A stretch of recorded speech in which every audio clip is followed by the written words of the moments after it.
Hi everybody, Moshe Rothschild here, the Global Israel Alliance. Sorry I didn't get to send a video last week, but I was traveling and became impossible. Anyhow, here is the news, week ending January 24th, 2020. This week, 3 terrorists infiltrated into Israel from Gaza near Kibbutz Kisufim.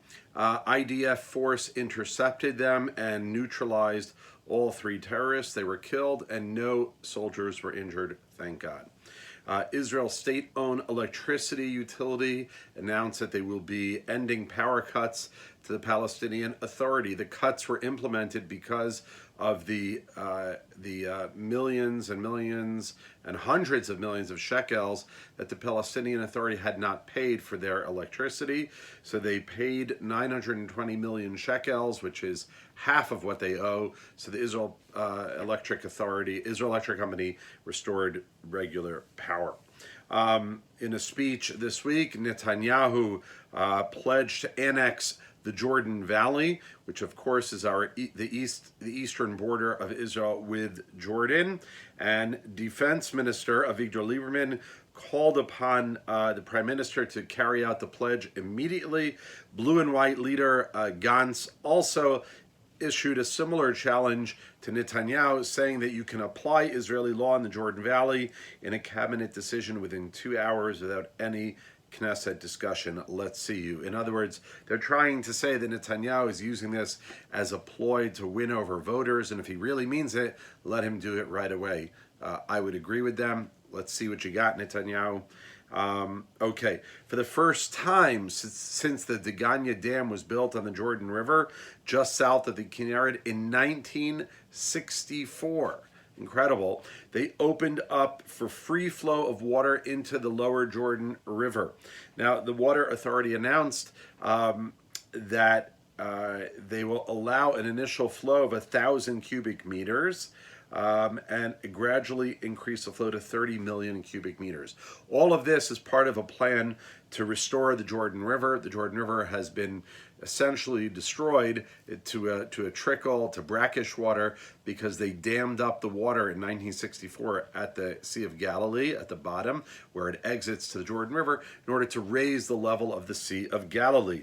Now, why are they opening it now? Because A, because of this plan to restore it, but B, because we've had the last couple of years an incredible rise in the Sea of Galilee. Israel, even today, as I'm speaking, is experiencing torrential rains.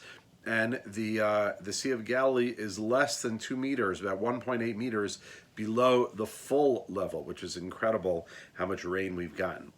Very, very exciting, quite a blessing. Jordan's parliament announced unanimously, well, I should say they passed a draft bill unanimously to reject gas imports from Israel just days after the gas imports began, so we'll see what happens.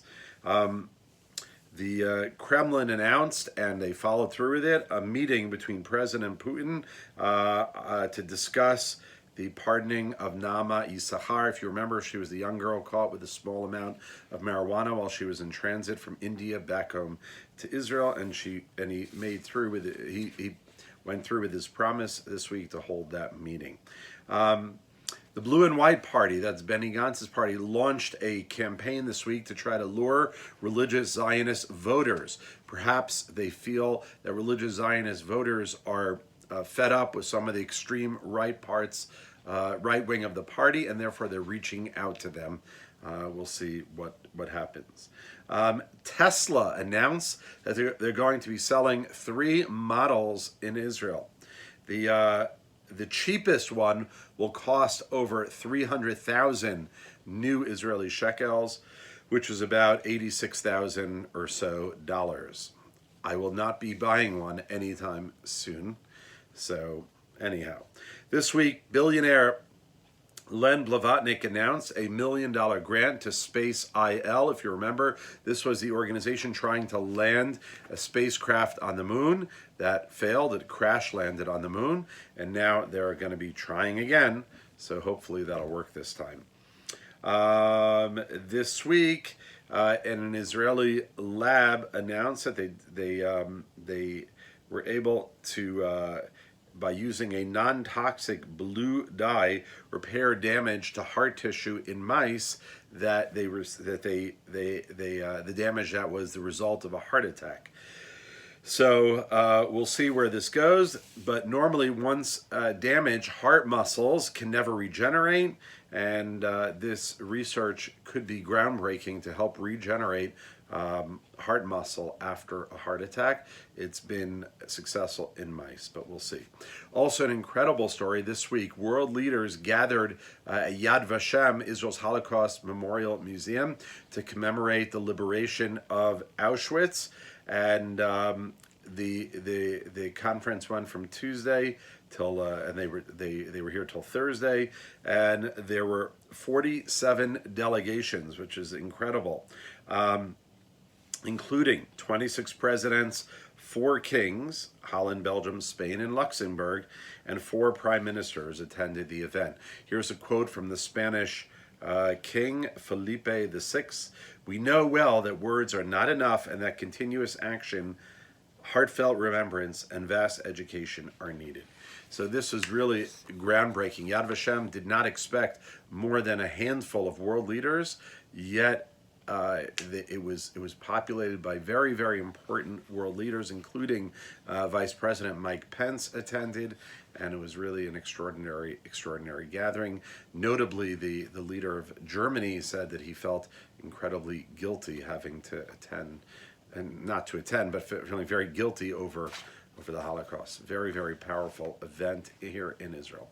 Wishing everyone Shabbat Shalom. Have a great week, wonderful week.